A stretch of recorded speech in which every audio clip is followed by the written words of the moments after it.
Well,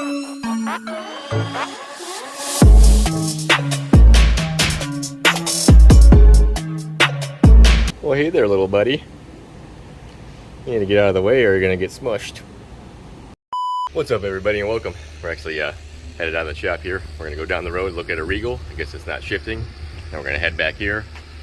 Probably not to look at a Pursuit, but we're gonna find something else to do here when we get back to the shop. So I will see you at the Regal. All right, we made it. And this is a 21 OBX. It's got a 150 Yamaha on it. We're going to jump on. We're gonna see if the shifter is actually working, and we'll pull the cowling and see what's happening with the shift cables. All right, let's jump on here.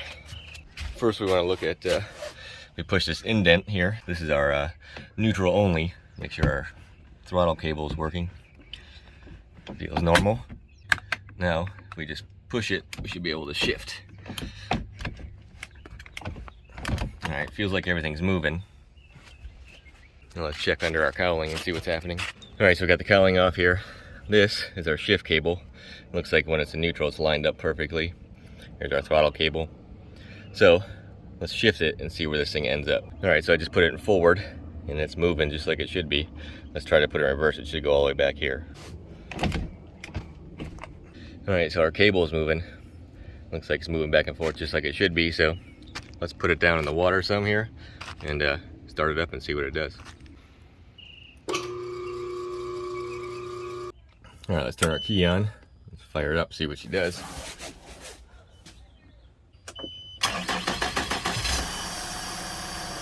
All right, everything sounds pretty normal. She's peeing good. Now let's see if she'll shift. All right, so now we should be in forward gear.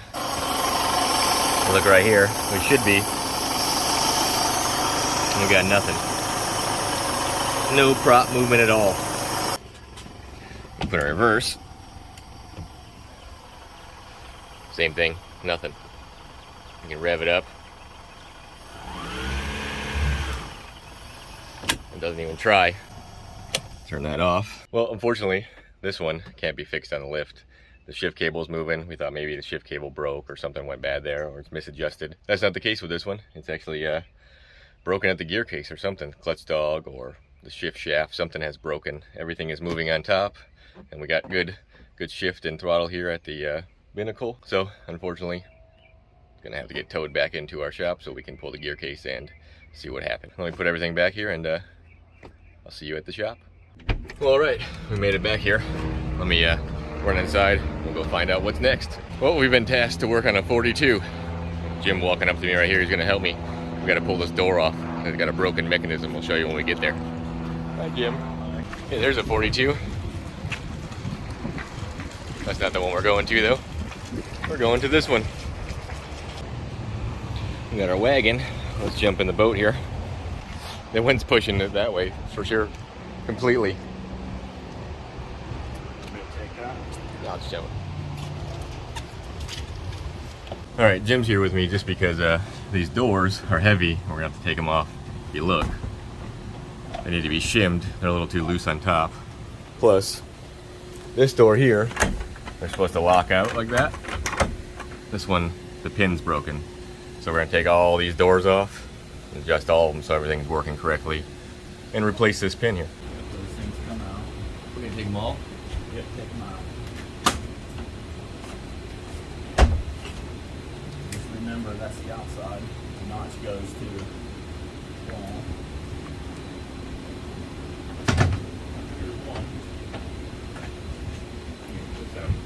I'm going to set this out of the way over here.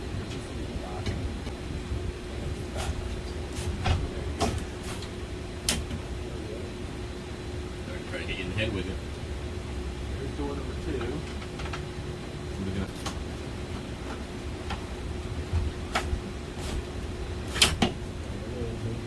That's the one that we need to get back to the handle.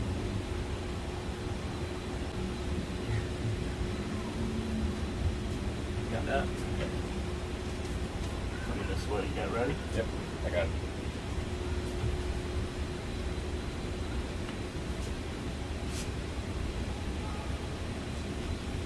All right, so this piece right here is supposed to lock the door in place on the top. We'll pull that out. It's missing the screws for one. Oh. 2, it's broken. This long rod here goes down the track, and then it connects to our handle here, and that's what releases the door. So we gotta take it apart. I'm gonna go get some screws so we can drill this out and fix the door. All right, so we pulled these wheels out also. This is another problem we're gonna have to fix here. We're gonna shim these because this adjustment screw right here, it's all the way up, and the door is still just a little bit too loose. So I'm gonna put a quarter piece of starboard on top of this, on all 6 wheels here. That way we can get this thing shimmed and adjusted correctly. So let me go make some starboard pieces and get some screws. All right, so we made some shims for our rollers here. What we're gonna do is just put a 1/4 inch piece here. That will give us a little bit more adjustment on the door to make it a little tighter so it doesn't rock around as much. Just put a little tape on it here. That way it'll stay in its home, and then we can stick it back in its hole here, right here. It's supposed to go in here. Then we can put our screw in place. All right, Jim's getting the rollers in there. Now, let's drill this door out.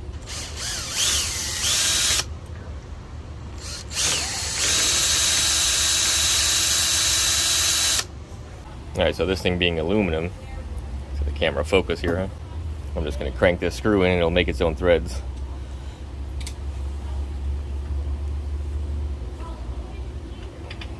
All right, we got our holes drilled here.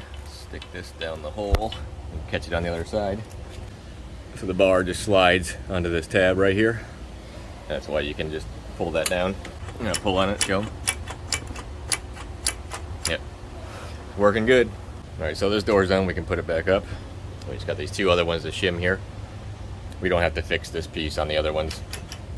Not gonna be easy.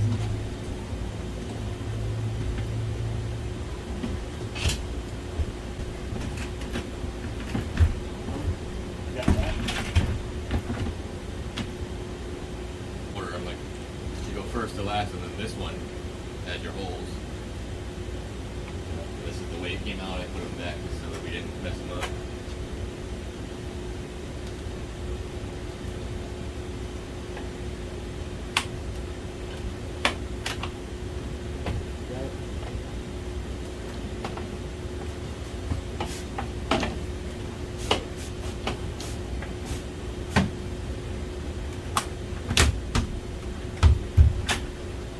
All right, we got this door working.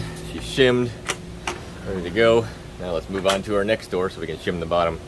This is the only one that was broken. That had the broken piece here that locked it out. So these 2 other doors won't be so hard to deal with. We don't have to fix this part. All right, so there's no real reason to show you this same process twice. So what I'll do is get these done, and when Jim gets back, we can set them back in the tracks. That's the difficult part. You gotta lift up on them. It takes a couple people to kind of move these, shim them out of the way so you can get them back on the rollers there. Door number 2.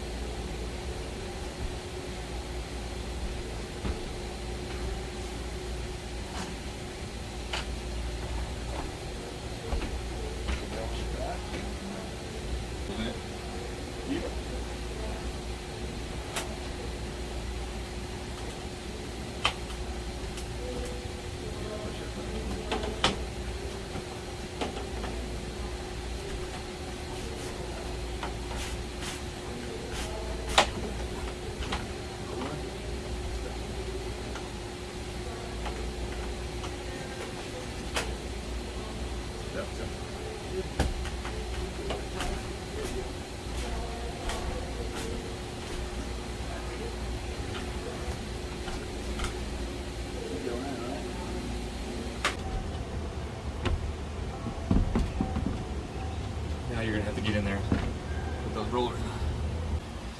Because we shimmed it, now it's very tight against the tracks, so we have to adjust it a little bit to even get the door back on here.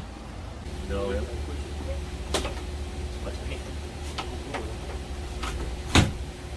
There, that was the end.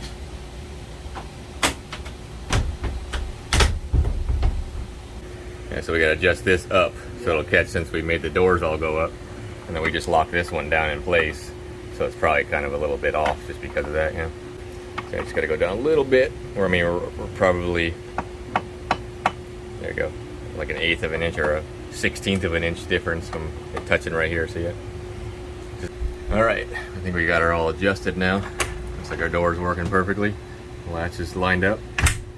Closes nice and softly. All the rest of these are doing good. They all work. They're locked in. Got no more crazy movement like before because we shimmed all the rollers. All right, so let's check the next complaint on our list here. We got shower. I guess the shower here, it pulses like the pump's trying. Let's turn it on and see what happens. All right, you can see that's kind of just cycling the pump. There must be some kind of water-saving shower head or something. Let's take that apart. All right, so we got it apart here. Basically, it's just these little guys fit inside this hole here. And you got this piece that goes over the top. This here is a diverter. It looks like right here, where it diverts the water. And that's our problem. So we cut this piece out and then we'll see how well it flows afterwards. Hey, looks like she's staying running now. Alright, so let's turn our lights off in here and move on to the next job, which would be the sink up here. Apparently, it's not draining correctly. So let's try it. Alright, so as you can see, it's not draining. So, luckily, I know where all these feed to. So we gotta open up the back hatch here and go downstairs. Alright, let's go down in our compartment here in the very back. All of our components are at. And I got this big drain fitting here that everything goes to, so it exits out underneath the swim platform out in the water. But this line right here, that's our sink drain. I don't see how it's going to work if it has to go downhill and then back uphill into the drain. This right here is our bilge pump. This one shouldn't matter since it's actually a pump that pumps it out, so I'm going to do is trade this one with this one. And it'll still be a loop back around to this, so the bilge pump will work, and we can stick this line right here on this side. So let me get this all apart. So it looks like I'm going to have to do the same thing they did. They actually heated this hose up some to get it to fit over this fitting here because it's probably pretty tight. So I'm going to pull this off. Probably have to cut this. We're going to have to shorten this hose anyways because it's going back up here. So let's get these off and see if they'll, this one will come off by itself. Hopefully they've heated this one also. Sorry for the noise. We're right next to the air conditioning pump down here, and I have the air on because it's October, but it's still hot. Alright, so this one wasn't heated to put on. Oh. Make sure we have enough line too. We can also pull it underneath and loop it around the other way and get it away from these hoses over there so that we have more room. We'll just leave that one for now. This is always a pain when they heat up the hoses because they form around it. You almost always have to cut them off. Almost impossible to just strip these off there by hand. There we go. So now if we take our drain line from our sink, we cut it, it's a straight shot down and we should have no problem draining. So before we hook that up, let's put this bottom one on because if I test it, it's going to just dump out that hole right there. So let's get the bottom on first. Alright, so what I've done here is just move this line over more instead of being on the other side like that one is right there. I pulled it in so I got plenty more room so I can make my loop around to our bottom here, no problem. So once we get this on, then I can heat the other hose to stick it over the top there. After we cut it, we'll see if it works. Alright, so now we're going to put a little heat on it just to soften this up. It'll help it go right where it's supposed to go. This makes it much easier. A lot of times you can't get this kind of stuff on. There she goes. Much easier when it's heated up a little bit. Now let's go see if it works. Alright, moment of truth. Yeah, before it was filling up right away and it ain't doing it now. Let's see if it drains fast. Well, that's much better. It's draining good now. Well, that being said, that's all we got time for today. I hope you enjoyed. Thanks for watching as always. And we'll see you next time. Later. Oh, look over there. They're taking our 48 Tierra. I wonder if it's sold. Real pretty boat. Bye-bye.